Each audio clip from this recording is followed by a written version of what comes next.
ગુજરાત ગેસમાં લાઈનમાં આગ લાગવાના કારણ આજે બોટાદમાં ગુજરાત લાઈનમાં આગ લાગી ગઈ છે.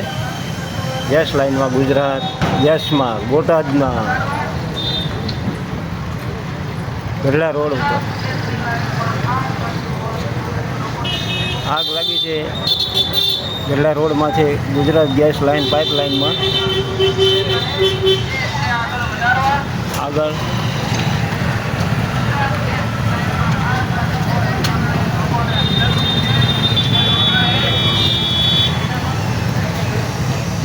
ગુજરાત ગેસ લાઈનમાં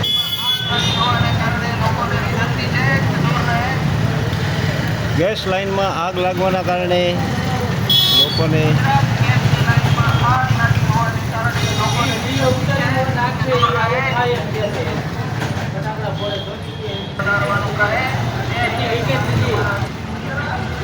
ગુજરાત ગેસ લાઈનમાં આગ લાગવાના કારણે